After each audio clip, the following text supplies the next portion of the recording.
Well, good evening. It's yet another brilliant edition of Atlantic Television Press Roundtable here in the Garden City of Port Harcourt.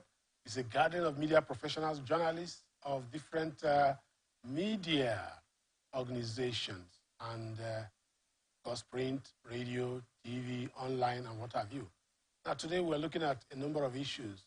But remember that Press Roundtable is a program where we do some kind of in-depth analysis of issues trending in the day. And of course, when journalists look at stories that have been trailing, stories that are written by their colleagues, and they give them balance and perspectives, such stories come better for you. That's why we're here in the studio. My name is Bon Woki. I'm sure you're watching us on our various live broadcast platforms, social media platforms. Now, first, let's look at headlines. Stranded Nigerians returned from Libya, so many of them. And from Plateau State comes the report that doctors nabbed in Plateau State over organ harvesting. Lagos State, we have a story that police spokesman cautions Nigerians against posting nude pictures. An NPCL swaps oil for loans as Dangote refinery imports crude. And from Enugu State comes the story that government begins sealing of illegal mining sites. Ogun State, government to enact law pronouncing death penalty on cultists. Boy with missing intestine dies in Lagos. These are some of the stories. Our social media platforms are here for you to watch.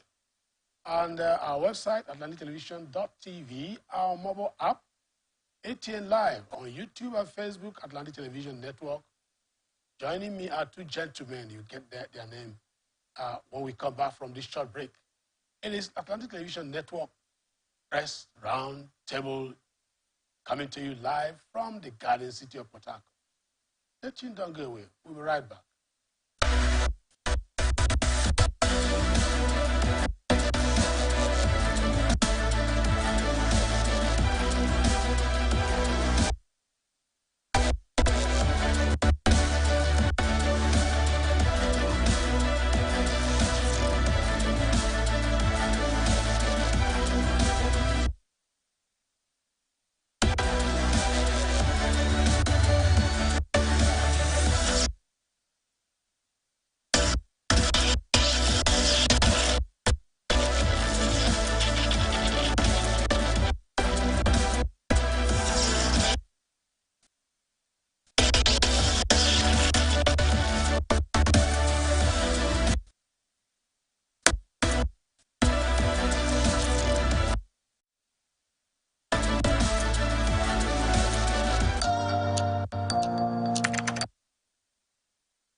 You're welcome back. Joining me here in the studio, I have Patrick Dambo, a media professional, and I also have George Papamie Kingsley.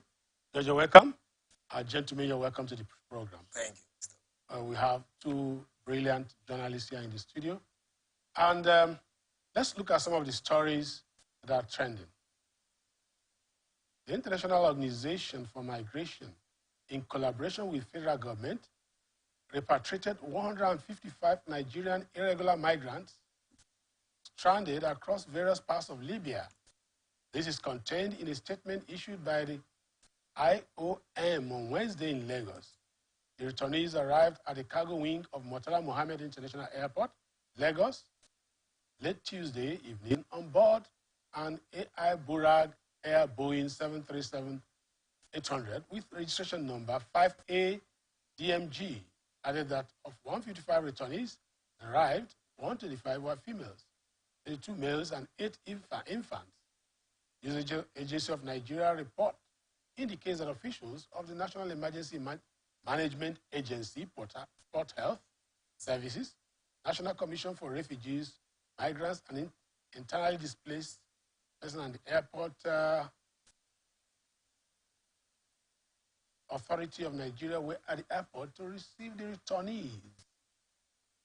You see such a large number of persons returning from Libya.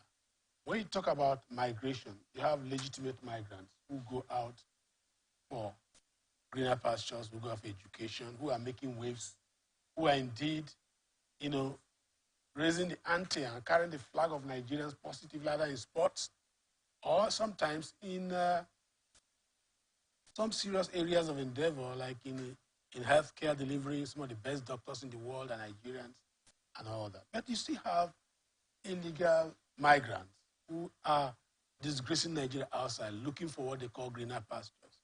A lot of people justify it by saying, well, all is not well in this country. And I have President Tinubu talking at United Nations. He said Nigerians will no longer very soon go out to sweep the roads of others. So I'm starting from your right. Well, thank you very much, Mr. Bond. I'm very grateful and happy to be here to discuss such teething issues concerning our country, Nigeria. First of all, the worrisome part of it is that 125 of the 155 are female. Yes. It tells you the decadence in, first of all, is emanating from our family. Those days when I was growing up, it was our parents, the male, the fathers of the home, that goes out to look for greener pastures. But imagine where, in a case where females, 125 out of 155, going out to look out for greener pastures. Well, it's no longer news that most of us, we know that most times people leave Nigeria going for outside the countries to seek for better, greener pastures. And one thing I want to believe that this government should take seriously is to reverse that migration, to make sure that he keeps to his promises, as our president have said, that one day people will be migrating into Nigeria to look for greener pastures. As it was before. As it was before. Ghana and all yes. that. Just to tell a little thing of my father traveled to Bolton in 1978. And by 1979, he was back to this country. Why? He said he can't live in that country because Nigeria was far better then. But I don't imagine any man now who will have any opportunity traveling out who want to come back if there is no something good, waiting for him. So I pray that the president keep to his word and reverse the turn that is happening. Now, if you look at from the narrative that we see there, yes, there are more girls, more women, more females than men. Does it tell you something about trafficking in women? Some level of trafficking there, because part of what you have there smacks of people trafficking women, and when they come, they tell all manner of stories that they were deceived into going to Europe and they ended up in Libya. Some were sent to Libya and all that. What's your take on that? Can you give? Yes, I think when you talk about the girls, trafficking has been a major player in terms of our girls traveling outside the country. It's not a news. It's something, it's a trend that has been happening. But you see, Nigeria has not been able to come out with values. I keep saying it. You know, the society, our society needs to keep values. What are those values? We need to know that our economy is not structured. If you look at the economy very well, what is making our citizens to leave the country is the economy. It's not well structured. If our refineries are working, all right, and the social strata is well planned by government, you will see how our girls will go into trades. There are so many trades. Like we have the National Directorate of Employment that has been training youths here and there. But recently, the Development Bank said they were going to empower SMEs with 150 billion. These are trends that this Tinubu's government need to update. And by updating it is to see how they will plan for our girls, plan for our boys, plan for our youths, plan for our families. Recently, before the Tinubu government came in, the Buhari government wanted to embark on a census analysis of the country. Without the census analysis of the country, how do you plan? And since its assumption of office, the census issue has never been taken care of. Because with the census, the government should be able to know who and how to plan the economy.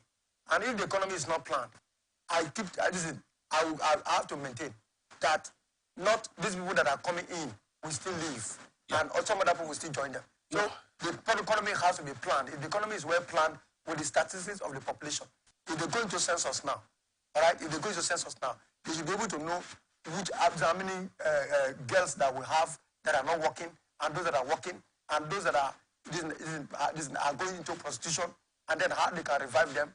You know, the economy needs revival. The economy actually needs revival. Yes, so it's everything boils down to the economy. No, if the economy is well planned, I think our girls will not be thinking about going out for trafficking for prostitution. Yes. So that's why one thing I see about life, criminality cannot be justified by poverty. No.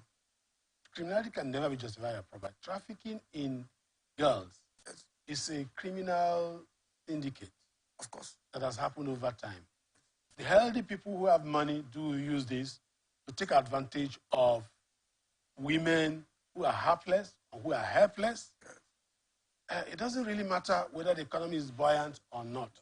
But there are other aspects of migration that we're talking about, hopelessly traveling, going to look for what to do abroad. So there are two types, trafficking and the issue of people living. Even when we were small, people used to go to Paya. Yes. Equatorial Guinea. Yes, before we were born, when things are not auguring well, they go to Paya and all that. We have all had all that trend. But the difference is that we have had more of this trend now that Nigeria ought to have grown into a big economy. You can't see Americans migrating stupidly. If they come here, they are coming here because they have an investment and they work. Even the Arabians, the British, Europeans, and all that. I think our migration trends has become very hopeless. Ghana had that problem over time. They redesigned and build their economy and denominated their currency and raised the value of their currency against dollar, and their economy stabilized. But all that has crashed again. And the number of Nigerians that are in Ghana is unimaginable. And that is a narrative that has put Nigeria in a very bad light, being the giant of Africa. Nigerians are humiliated all over the world because of this small population of people that are going out. But the good news is that there are Nigerians who are going out legitimately and are making Nigeria proud. That is a good thing. But I'm happy with President Tinubu's pronouncement, and he was talking confidently in New York during the sideline of hunger, and saying that Nigeria will reverse that. And the economy will bounce back. And he was calling for collaboration. And I will come to a point where we'll no longer go out to sweep the roads of metropolitan countries. Let's take the next story. All right. Police in Plateau State has arrested 2 other medical doctors in connection with alleged harvest of vital human organs by a suspected quack doctor, Noah Kekere. The command's police public relations officer, Alabo Alfred, disclosed this to News Agency of Nigeria on Tuesday in Jos. Alabo said that the suspects, alongside Kekere, were currently in police custody and were being investigated. Kekere, a suspected quack doctor, was recently arrested after he was accused of harvesting a woman's kidney during a surgery. The Plateau State chapter of the Nigerian Medical Association had disputed itself from Kekere, insisting that investigations have revealed that he was not a medical doctor. Alabo, who did not disclose the identity of the 2 suspects, added that the Commissioner of Police in the state would soon constitute a high-powered committee of medical experts to extensively investigate and examine the woman who claimed Kekere removed one of her vital organs during surgery. Interesting narrative there, but it has a lot to do with the problem with Nigeria. Different forms of criminality. Organ harvesting has become a very common thing. It is. In fact, later we'll see another story of medical misconduct. Yes.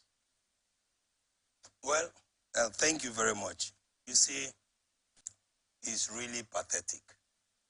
It's really pathetic. One of the things, our questions that we need to ask, and the police and the medical association will need to answer for us, is that they said from the investigation, they are saying the man is not a doctor. So first of all, I believe we should not even call him a doctor if they are giving us that kind of narrative. So we should say somebody harvested a kidney of another person. No, we could call him a quack. Okay, a quack. A quack doctor because he pretended to be a doctor. So to add to that, it's really worrisome. That is to tell you the level at which some persons can go. If you really want to ask, is he going to harvest the kidney to sell it and make money, or for what reason? Somebody who came to you maybe either on a sick condition and wanted treatment, and you now harvest the kidney of the person without the consent. I'm aware some people go to donate kidney, for some special reasons. Either they want to help somebody who needs a kidney and they are very healthy. But this one, why it's making the news, or why it's in the news today, is because the consent of the owner of the kidney was not sought, and it was later discovered that such act had been... It's a criminal act. And you know we have this issue of organ harvesting. Yeah. It has gone viral all over the world. Somebody, former Senate President. Yes, sir. Yes, sir. I was about to come to Deputy that. Senate President. Yes, Ikweremadu yes, got into trouble in London because of that. Nigeria even has a law. He presided over the law that puts some kind of prohibition and punishment for those who get involved in organ transplant, illegal organ transplant, plant and harvesting. Well, our stories in Nigeria, most issues we used to have ritual killings. Yeah. Nowadays, no longer ritual killing. We have organ harvesting. And we hear... Sorry, that's a glorified name for ritual killing. Exactly. And we've heard that... Give me the better name.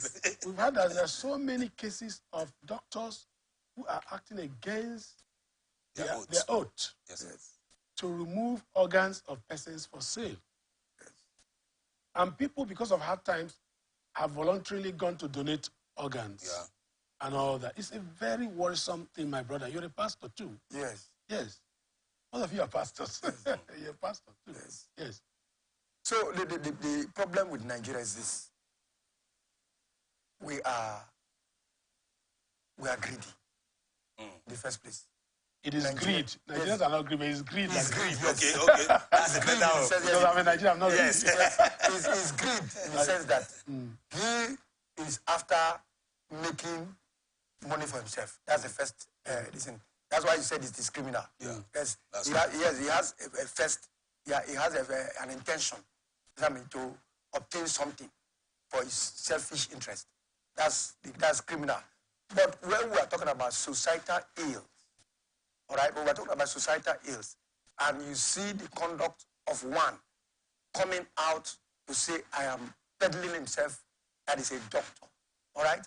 And the society is aware, his environment is aware, his home is aware, his friends are aware, all right? What are they doing? They're not helping the society, all right? That's why I said Nigeria needs to build values. We build values in the sense... values are decaying. Yes, they are decaying. And that if you find somebody, that's why the police is still begging even to today, that if you see a criminal in your backyard, you don't need to hide him. If you know that this man is not a certified doctor, he must be a certified doctor. And we know that. And on, medical practitioners have been coming up with the issues on this quackery. That if you see such people that are doing this, don't take self-medication is not allowed. Okay. Okay? Self-medication is not allowed. You have to go to a certified pharmacy or a certified medical doctor or a certified hospital to actually see how you can be well taken care of. You know, that's a different narrative. Yes. Self-medication is a different narrative. Yes. That's something, it's a pharmaceutical issue. Yes. Now look at this issue of quackery in various professions. Even in our profession, we have quacks. Of course. Now, lawyers, it's not so much about lawyers, but recently a lawyer was caught with wig and cow. Nigerians there's this level of depravity and unnecessary boldness, effrontery. A doctor practiced in these states, somebody who claimed to be a doctor, a quack, for 25 years. Yes, you know that story? I heard the story. And he was working with River State Health Management Board that actually regulates those who are professional. Exactly. Oh, so no. if somebody could practice a profession he did not qualify for 25 years, just because maybe he was training but he didn't qualify. Yes. Because the word is qualified. That's correct. The fact that you're a nurse or you were a medical student and you got to clinicals but you didn't graduate doesn't make you a doctor. Of course. You're only a doctor when you are certified. Even those who read abroad. A lot of young men go abroad, they read. When you come back to Nigeria, you must pass the exam, the medical council exam. That's correct. And that is one issue that is contributing to the large number of quackery quacks in the medical field. A lot of them, as experts have observed, come back to this country, they write the Nigerian Medical Council exam, and they don't pass because their standards don't meet the Nigerian medical environment and the ecosystem. So what do? They go to one village and start practicing medicine. And they contribute a large number of these quacks. Rather than go back to medical school in Nigeria, put in 1 or 2, 3 years, and then qualify. So it's instructive. And Nigerians should not be going to countries where, and colleges abroad where they cannot get the right skills. Okay. And even within this country, you're not a doctor, you're not a doctor. You're not a lawyer, you're not a lawyer. Yeah. If you are not a media professional, either online, you are not. You are not. You are not. Mr. Ball, if I may lend my voice. Yes. You know, we all know that there are 3 special professions or personalities that every human being should be truthful to. One is you are lawyer. You must tell your lawyer the truth so as for him to know how to defend you in court. Yeah. 2 is you are a doctor. No matter who you will lie to in this life, please don't lie to your doctor. Your health. Because in a way, he has your life at his palm. Yeah. And we used to say, you're pastor. Sir, you see, it is very worrisome when you assume, ignorantly, let me use that word, or by way of the person who is a quack and you don't know, present your life and give your whole truth to that person in the bid of getting life. But what you get in return is death. It's very painful. And I believe that the Nigerian Medical Association of Nigeria should take this very seriously. Very, very seriously. And sanitize their system. Their profession. And let there be strong punitive measures for anyone who is caught. Because it's you know, when I do a grievous, when I commit a crime that is very grievous and I pay a little token, it encourages me to do more. Exactly. I think that you've summarized it. Let's take this last story, and it's a very funny one. This last story. Spokesperson of the Lagos State Police Command, SP Benjamin Hondeyi, has cautioned Nigerians against sharing their nudes with a second party. Taking to his ex-born handle as a Twitter, On Wednesday morning, that's today, the police public relations officer, PRO of Lagos State Police Command, noted that if people must send their nudes as nude pictures, they should take certain precautionary measures in order not to be outsmarted and fall victims of blackmail or extortion. Police image maker said he has lost count of notable Nigerians approaching him about someone somewhere blackmailing and extorting them with their nudes. Oh no. Very, very, very, very sad story. and you see one thing about this story. It's like when we were growing up, we used to hear the story, Advice of Jimmy Conter. Yeah. He sang a song. It's a very funny joke. Yes. That if you go to the market, you must wear an undi. Any woman going to the market must wear an undi. Yes. It's such a trivial, as it were, banal kind of advice. Sure. Because you're going out, you know. You should be covered. You should be covered. And in this case, we've had stories of even Nollywood actors and a number of persons, and some, of course, it happened in Bayelsa State, of course. You saw where a girl and all that was blackmailing a highly placed politician, politician and all that. So that caution is quite, and it becomes bad when, quite timely. It becomes bad when people voluntarily share their pictures, of course, share their nude. If you don't know how to use social media gadgets, you know, please get somebody to educate you, because some people say that they send their this into cloud and all manner of social media platforms unknowingly, and it goes viral. So he's saying we should be very careful how we use the social media platforms and gadgets. Mr. Bond, let me say something here to also educate those who are watching us on TV and those who are listening to us on radio. Whatever you do on social media, when once you have posted it, it can never be deleted. It doesn't forget. No, Mr. Bond, not even the forgetting aspect. Social media doesn't forget, that's what I'm saying. It can never be deleted. Only what you can do, you can erase it. I did a cybercrime training. And they taught us, before you post, think. Not for the moment, but for the future.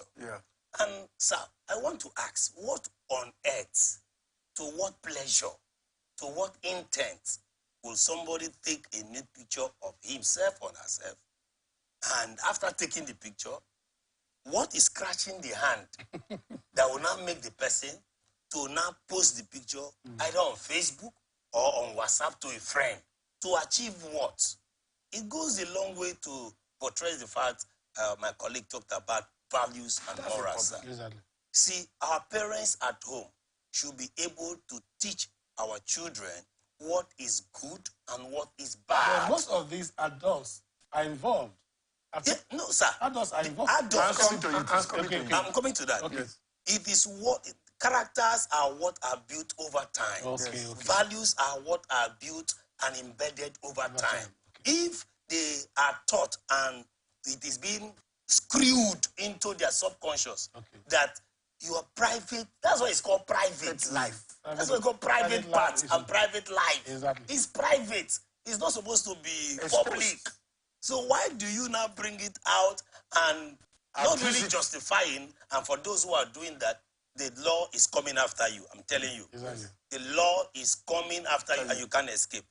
But when such a thing happens, you become a victim. My father used to give me a proverb. He said, find yourself in a difficult situation. Don't put yourself in a difficult situation. There are two different things. Find yourself in a difficult situation. Don't put yourself in a difficult situation. Okay, now, just 2 minutes. If you look at it, it's all about abuse. Abuse of character. All right? You know, what we used to say that good character, charity begins at home. You see, if you look at the society right now, drug addiction is peddling everywhere. So it's caused by drugs? I'm coming. Some of them are into drugs. Some of them are into drug addiction. If you look at them very well, when they take these drugs, their thinking, their mentality. So most times this is done out of influence of drugs. And then some kind of fantasy. You saw that lady, a Nollywood actress, who released, whose former fiancé released a picture in a very nude picture, not just nude, pornographic, actual pornography. And we've had that. She's threatening to go to court. It's all over this. Very irritating. Threatening to go to court and all that. Why should we encourage this? It's part of loss of value, like you said, and borrowing wrong cultures from Europe. America is very licentious. That's the point, sir. Yes.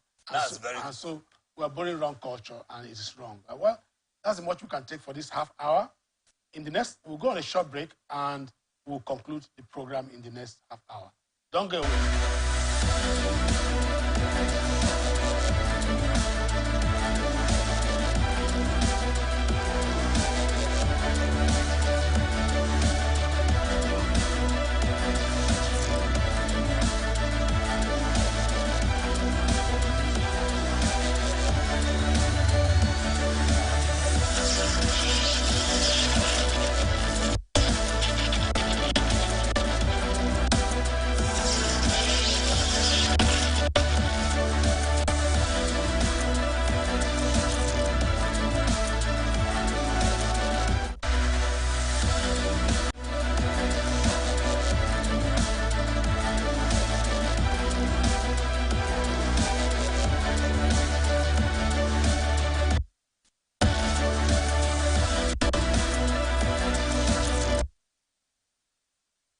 You're welcome back. It is still Atlantic Television Press Roundtable coming to you live in Port Harcourt. You're welcome to this half hour where we are going to round off the program.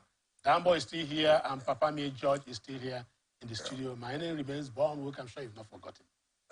The Dangote Petroleum Refinery is currently importing crude oil and expects its first crude cargo in 2 weeks' time. The Executive Director Dangote Group, Devakuma Edwin, must be an Indian, has revealed, although the Nigerian National Petroleum Company Limited trades crude oil on behalf of Nigeria. So what's happening? Edwin, in an interview with S&P Global Community Insights on Monday, said NNPCL had committed its crude to other entities. The Dangote refinery boss did not disclose the other entities receiving the oil company's crude. The NNPC disclosed last month it had entered into a $3 billion crude oil for loan deal with African Export-Import Bank. The deal allowed the company to pledge future oil production to the bank as repayments for the loan. Also, the NPC sources said the company had entered into crude oil contracts with a number of entities, a development that made it impossible for the organization to meet Dangote's need earlier. That's what happened. A top official of the oil company, however, said plans were already underway to ensure Dangote Refinery's crude oil needs were met in November. November is just a few months from now. Yeah, that's... Now, the bank swap loan is the reason for the delay in supplying Dangote.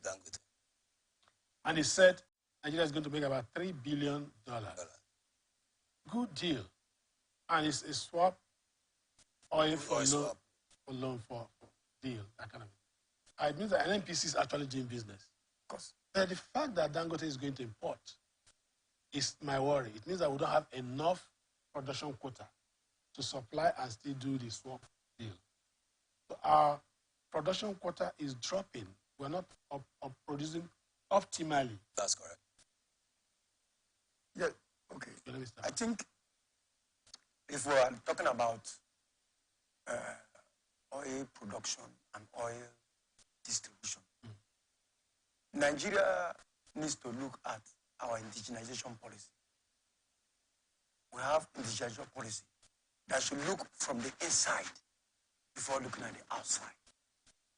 Dangote Refinery, before President Buhari left office, he made it very clear to us that it was going to create about 10,000 jobs for Nigerians. Because they employ foreign persons. Yes, we need to be... Nigerians have failed to look from the inside before looking at... You've left the issue of oil, you're talking about the personnel.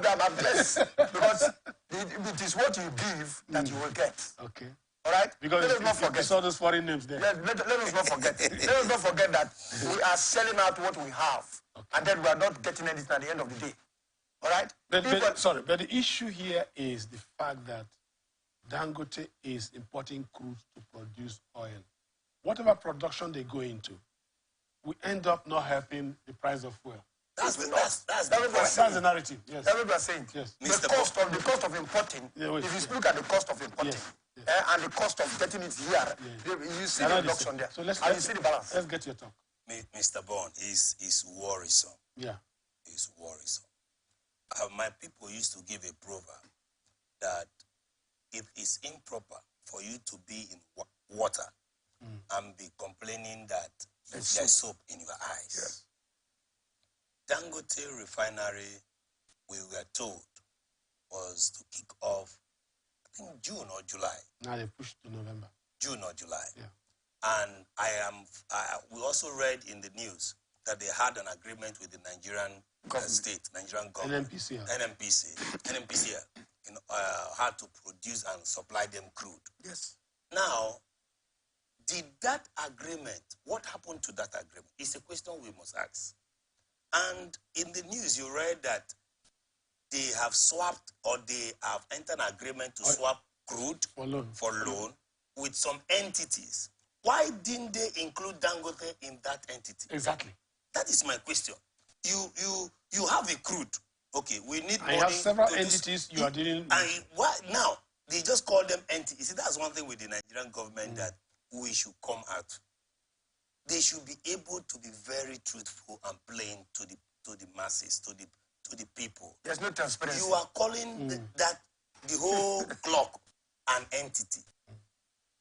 Don't they have names? Now you are indicating Dangote. We know that one now. You can't give to Dangote because you have a deal with another loan deal. With loan deal with another company, and you are calling them entity. Who are those entities? Why was Dangote not factored in? Why? Good question. Why was Dangote not brought in and say, okay, we need fund. Can you give us this so that we'll give you this ahead of time? Yeah. They are postponing the one they are to give to Dangote in November. And just rightly as you said, you see, why did we encourage, why were people happy that Dangote refinery was coming on board? It was because we believe it was going to cushion the effect in the price of fuel. Exactly, because Nigerians are suffering and we need palliative. We need palliative. And the only palliative that Nigerians are happy about is refineries working. So if Dangote cannot start working, immediately because we are using our fuel to swap for loan, does it make sense? It doesn't. It's not solving our problem. That's the problem. Our policies are failing. Sorry, sir. You also know that there has been a promise that the Port Harcourt refinery and the Warri refinery will be on by December. So which crude would they use? That was where I was going to. The policies are failing. That was where I was going to. So which crude would they use? If you have entered... They are mortgaging the crude. Remember they say future. Yes. We don't know how long is that future. Exactly. Please, we need transparency in governance.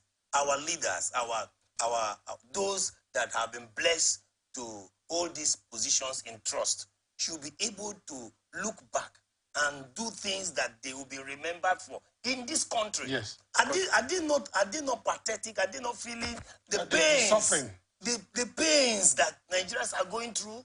Nigerians are not prepared to suffer even for one moment. Of course. So you are supposed to supply crude to refineries in Nigeria.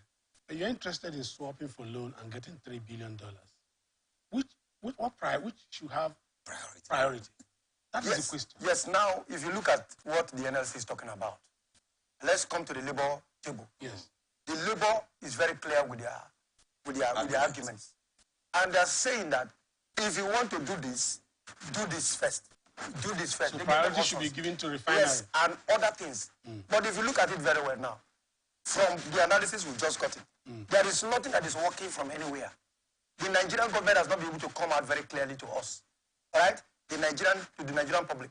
To say, look, since we are swapping our oil for loan, this is our internal mechanism. For our internal mechanism for Dangote refinery and other refineries that we have, this is what we are going to give. This is what we have allocated for them. All right? And if they have not been able to come out very open to us, that means that even the loan that the oil they are giving out for loan, there are people that have benefited from it. Exactly. People that benefit from it. And it's not far from what the big oil magnets have been doing. It's just that they're just turning the thing in the other way around. And we want to tell them that the policies of government is failing. Yeah, the last take on this. Yes, the policies of this government, they are failing. Yeah. They're not existing at all. Because if the policies are existing, all right, the policy measures will be followed. The policy principles will be followed. Yeah. The policy, this is frameworks, will be implemented. Will be transparent. The question I want to ask, you are collecting $3 billion. Yes. You are not telling us what quantity of crude you are giving in exchange. Exactly. That's another because thing. One thing about barter is a very dangerous. Yes, that's as you said. Barter you know it's very a very bad It's business. a very bad business. What you are giving will be more than what you are. So they didn't tell us we are giving 200 million barrels of crude for 3 billion. Yes. That is where, as he said, those who are there now will now they may give the crude that will be getting from now to December next year for 3 billion. Of course. And since it was not made plain, we wouldn't know. The corruption is. You said so. I didn't want to give you that. Corruption. Yes. Another way to look at it is that NNPC, since they became limited liability company, seems to be very, very aggressive and sometimes overzealous about making profits. I think that is the point. Yeah. Let's look at another story because we don't have time. It's a very sad. Very sad. Yes. Sad. Now, the Commissioner for Environment and Climate Change, Professor Sam Ugu, stated that government would not fold its hands and watch the environment destroyed and lives endangered. That's from Enugu, right? That's right. The Enugu state government has commenced the sealing of illegal mining sites and those operating without environmental impact certifications and mitigation plans. Addressing newsmen after a first-hand inspection of mining site in our home in Udi local government area of the state, Commissioner for Environment and Climate Change, Professor Sam Ugu, said that the government will not fold its hands and watch the environment destroyed and lives endangered. That's the story. He warned that any firm that unseals and resumes operation without approval of government will be arrested and prosecuted in the State Environmental Protection Court. What we were talking about as was happening in Zamfara State, I think it was happening at our backyard here. Yes. And this affects climate change. This affects environment degradation. This affects the health of the indigents. We've had cases of poison emanating from mining sites in northwest and northeast.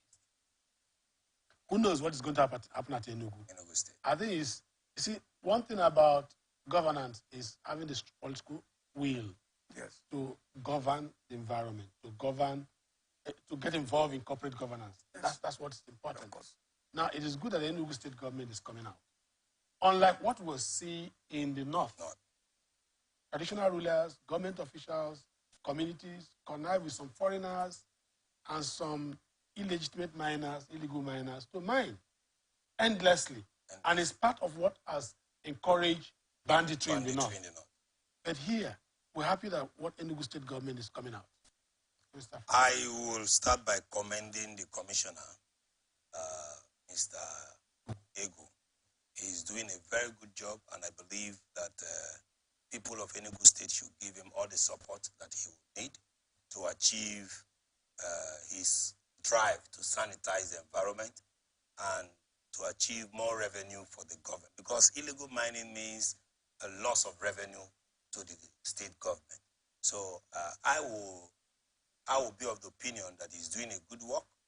He should do well to harness all the necessary force and policies and, should I say, all the agencies that need to work with him to ensure that he stops those who don't have the license to do such, and those who are doing it illegally and unconstitutionally that will bring hazards to the environment. That will not be tolerated.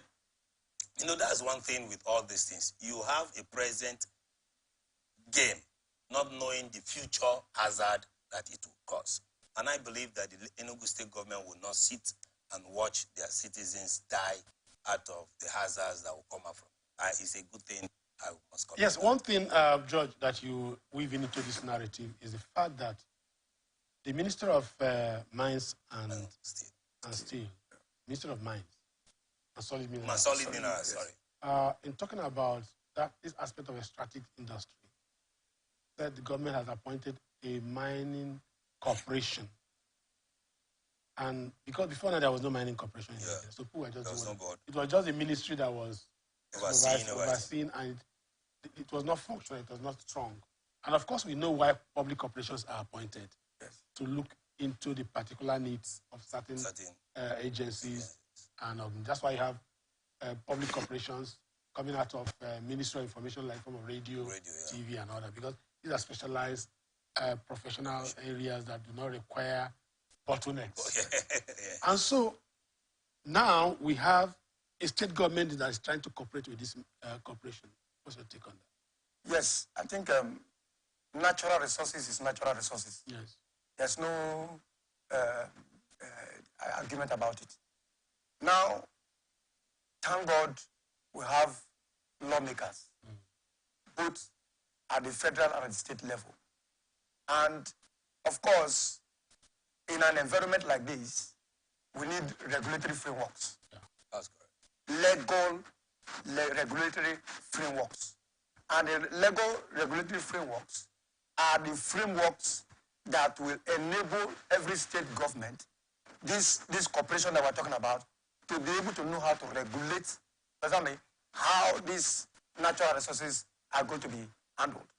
And without the legal framework, I think talking and then talking about the matter will be business. Yeah. So now the point is that we'll go to the next story. Yeah. The point is that we need proper harnessing of our natural resources in order to provide Nigeria with alternative revenue source. Because it has always been the other aspect of extractive industry, oil and gas. Now, there's another aspect of extractive industry that is a gold mine. Yeah. Go from gold. And gold is good market. Exactly. Then you have uranium that is putting many African countries into trouble. Because so don't want to go there. And we have it. We have it. We have it. Because of nuclear energy. We have it. And we're lucky that it was not discovered early in Nigeria. Nigeria would have been in a perpetual crisis. Because Congo and most Central African republics are in crisis because of it. Perennially because of uranium. I like the word perennial. Yes. Now let's look at what is happening in Ogun State. Ogun State government is set to enact a law that will pronounce the death penalty on anyone caught engaging in court activities in the state. State Governor Dapo Abiodun made this known on Tuesday in a meeting with paramount ruler of Remoland, Obabatunde Ajayi, at the Akaribo Palace in the Sagamu area of the state. Abiodun expressed shock over the wanton destruction of lives and peace of Sagamu and its barons, warning that the government will not fold its arms to watch insurrections or peasants running riots on any part of the state. According to him, unquote, we will leave no stone unturned in ensuring that we bring any person directly or indirectly, remotely responsible for these occurrences. The book. I have discussed with the Attorney General that our disposition allows for these occurrences of heinous crimes, he said. Again, he also said, we will rely on our KBACs because they are the closest to the grassroots for all the intelligence support, because these people are not spirits. They live with us. They are tenants in our houses. Very instructive. The government is taking a step out. Bold steps to clamp down. And they're talking of enacting laws that will put death penalty. Yes. We have such laws in Rivers State. And the enforcement of this law is what we expect that we are yet to see come to effect. But there's an issue you raised there that is important, that they are dealing with traditional rulers.